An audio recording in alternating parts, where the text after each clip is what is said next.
Welcome to Module 4, Lesson 1, where we get to shift into what I call dream set. Now, if you are my rule followers, you absolutely recognize that we skipped around because outlined in the journal, this is step 4, but here it seems to be like step 7. And I want you to know that it's okay to break the rules every once in a while. But for the sake of the process, I want to run this part out just as outlined in the journal, but I'm choosing to place it here in this module because it's a part of the overall dream set, even though it's mixed in you'll get the point. Anyways, let's talk about dream set, shall we? Now, if mindset is a frame of mind, heart set is a frame of heart, and our dream set is a frame of action. Now, if I may confess, this right here is my most favorite lesson. Now, I know that I'm not supposed to say that because, like a mom, you don't have favorite children. But let's be honest, in a moment, we always have a favorite child. It's the one that's listening or obeying, right? Like in a moment, yes, I have a favorite child. Well, I also have a favorite lesson, and this is it. This is it. This is the next step in our process to arise and align on the daily. And this is where we learn the tool of dream stacking, a phrase I have coined that is transforming the dreaming process. Now, remember, I created this, and most people have bought this course because though it's the most magical step, the struggle is real. It's so real. It's so real that for most of us, again, we don't not have a dream. We're just struggling getting moving on our dreams, right? We all have those dreams, even if we've put it on the shelf, even if intellectually we might not always know what it is, or we might have too many of them. I believe all of us have dreams, but how many of us just ultimately feel like we do not have enough day in the time, enough time in the day? Me, raise your hand. Me. I don't have enough day in the time. I don't have enough time in the day. I get it. We all have high hopes, high expectations, only to get run over by our day, our week, our life. Maybe you can relate. And ultimately, what happens is that we start to lower our dreams to fit into this real life versus causing real life to align with our dreams. Stop doing that. Repeat after me. I will stop doing that. I will stop doing that. And this piece right here, right now, is how we do that. So, for those of you again who are my rule followers, you're like, okay, but what is dream stacking? Glad you asked. Dream stacking, according to my definition, is a practice of setting and achieving small, manageable dreams on the daily. Ultimately, what this does is it helps you to take this God size, bold dream and to break it down into small daily steps so you can bridge the gap between where you are and where you want to be. You know that gap? All of us know it. It's the gap of now, later, the gap of my reality and the dreams. The gap is the prophecy that was given to me and what I'm up against today. It's the thing that I have, but what I want most in between that thing is called the gap. And that gap does not make any one of us crazy. It's actually part of the process. And it's something that most people don't talk about. But the way that we start to bridge that gap, believe me, it's not just with this one tool, it's many of the tools, much of what's in this Arise and Align program. It's also what I write about in my book, Dream I Dare You. But this concept, this principle, this tool of dream stacking is ultimately what's going to help you bridge that gap. Or as my dad always said, it's how you eat the elephant one bite at a time. It's how you take the overwhelm and you micromanage the heck out of it. It's where rubber hits the road. It's where you force your hand. It's where you get serious. It's where you get out of the boat when you start walking on water and you begin the forever process of one step at a time. Simple, stupid hard. But I learned this hard when I got sober, and I know how real the overwhelm can be. I know how big the gap can feel. I know how hard the hard can be. And it is what ultimately supported me in getting sober. I mean, I can remember this feeling of so much overwhelm by this eternal journey of never drinking again.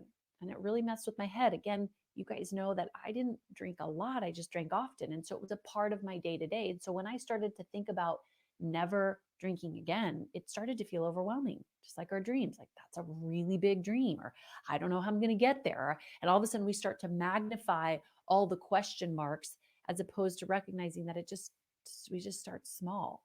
But that's where I was at, right? My mind would say, what, you're never going to drink again? Like, when Malachi gets married, you're not going to have a champagne toast. What about Christmas Eve? You know, you guys have always done that as a family. Or what about Friday with the girlfriends? Or what about tonight? Dude, I don't know about you, but the struggle was real.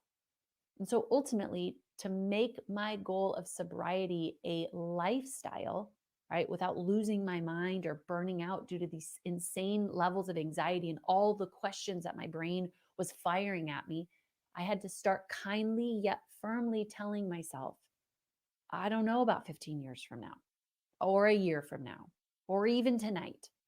All I know is that in this moment, this one right here, I'm not drinking.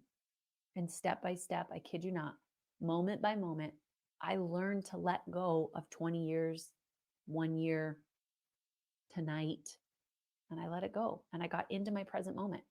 And I learned that I may not have everything that I need to conquer my addiction for the next 20 years, but I did have enough gas in the tank to conquer it in this moment. And so do you. And so do you. Some of you need to hear that. You may not have enough gas in your tank today to get you where you want to be in 20 years. Fine. Good news. You don't need gas in your tank to get you 20 years. You need enough gas in your tank for this moment. That's why the Bible tells us in Matthew 6, verse 34, therefore do not worry about tomorrow, for tomorrow will worry about itself. Each day has enough trouble of its own. Team. That doesn't mean that God won't give you the next day and then the next day and then the next day everything that you need. It just means that he's that good to go, look, all what we're going to do today is what we're going to do today. Don't worry about tomorrow. Don't worry about next Friday. Don't worry about Christmas Eve. Don't worry about your 15-year plan. Worry about today. All of that will come. You say, okay, JJ, I hear you, but you don't understand. I've got bills to pay.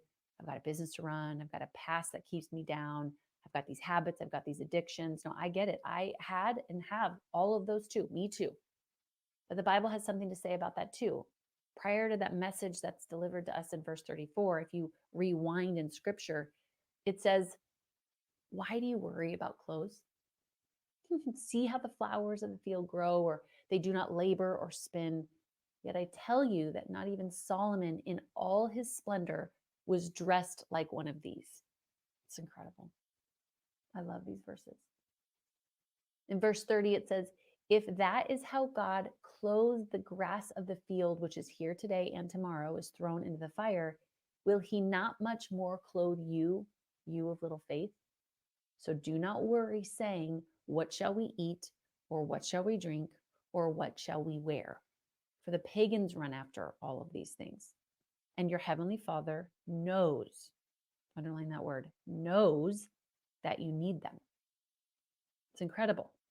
Here's why these verses are so powerful for us. It's setting the stage. It's almost saying to you, hey, God knows you've got your list of things. He knows about your bills. He knows that you need clothes. He knows all the things that you need. He just doesn't want you focused on all of those things. Basically, what he's saying is he doesn't want you to undermine those things. He just doesn't want those things to have you.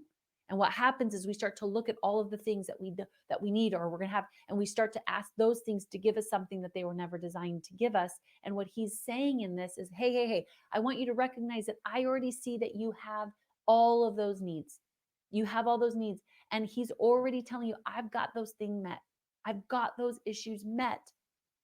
And then here's what he does in verse 33. He's so good. He says, but what does that mean? He's basically taking all of those things that we think we need and he's throwing them out. And he's saying, but seek first my kingdom and righteousness, and all these other things will be given to you as well. In another translation, it's and all those less important things will be given to you as well. What is that teaching us? It's teaching us to look up, to look up. God's got something great for you. Number one, it's just called Him. It's a perspective shift. It's inviting us into not looking at all the things that you're going to need to bridge the gap, but just to look to Him. And then number two, He's reminding you that you have a dream and He's got your name all over it. And what that does is it resets our perspective, because your perspective matters. Now, you have a bold dream, you have a God sized dream, and maybe it's not actualized yet. But all you've got to do is to learn how to break that thing down into small, bite sized, feasible next steps that you learn to take each day and not stop every day. Three things. Three things. What does that mean? It means in my day during this time, I'm going to start dream stacking. I'm going to look up and go, okay, God, my eyes are on you. Then my eyes are going to be on the dream that you've given me. And then I'm going to highlight three things that I can do every single day towards that dream. That dream. Here's where this gets good. Think about doing this every day. 3 things every day. That's an average of 90 things per month that you would be doing, and over 1,000 things you would be doing every single year towards your dream. So if you want to lose 30 pounds, like that's a dream of yours, so you can walk in vibrant health, that means you're going to get a gym membership today. Write that down. If you want to write a book, I know so many people who want to write a book. Well, that means that you get to write 1 chapter today, or maybe write for 1 hour. Write that down. Maybe you want to start a business. That means you need to write out your strategic plan and the ways that you want to make the world a better place. Write that down. That is a part of your dream stacking. And this will provide you the space to do 3 things every single day towards the dream in the midst of the busy. 3 things. 3 things.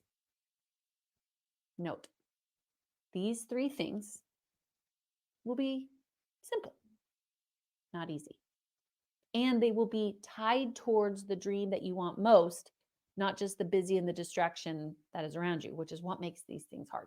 Simple, stupid hard. These things that you're going to write down are generally not the easiest things to do because they take more energy, more heart, more thought, and it will still compete against all the other things that you need to get done for the day. So I am not overlooking the fact that you've got a laundry list of things to do. I'm just suggesting that you have to learn how to prioritize your dreams. This is called the tyranny of the urgent versus the priority of the important. What does that mean? Tyranny of the urgent are all the things that are going to come and find you. That's going to be your email and your social media and the news and your kids and right your clients, and it's laundry. Like those things come and find you. Somehow they just do. They know where you are. And if we do those things, great. For some of these things, like they make us money and they make us efficient as a mom, and they help us to get all the things done, and we're checklisting the heck out of our lists and we're feeling good about it. But ultimately, if we keep just doing these things, we don't get anywhere, right? It starts to feel like we're on this hamster wheel. They are necessary. They're par for the course. It's life. But remember, we can't let life get in the way of us storming after our dreams, which is why we need the priority of the important. The priority of the important is the big things that matter most, that if I decide to start making decisions based upon where I'm going versus just what's happening around me, then over time, I am stacking my way towards the win. I'm stacking my dreams towards ultimately where I want to be. What that does is it allows me to go, all right, here's the reality of all the urgent things that I need to get done. Great. But I'm going to put the important things on top of it. And I'm going to ensure that I get those things done. For most of us, we don't even spend enough time to figure out what they are. Now you've got 3 things every single day. So team, what does this mean now? It means that every day you're going to dream stack. Hashtag dream stack. Small, bite-sized action steps that help you bridge the gap. This is a beautiful thing because this step starts to force your hand. It's going to force you to take action. It's going to cause you to act your way to a new way of thinking and a new way of feeling, because you're not always going to feel like doing these 3 simple, stupid, hard things. You won't always think you have what it takes. But remember, you have thoughts, you're not your thoughts. You have emotions, you're not your emotions. You don't need enough gas in your tank to get you 20 years. You just need enough gas in your tank to get these three things done. And as good old Maverick says, Top Gun, don't think, just do. This is the power of dream stacking. Have some fun. And if you ever forget, yes, you can.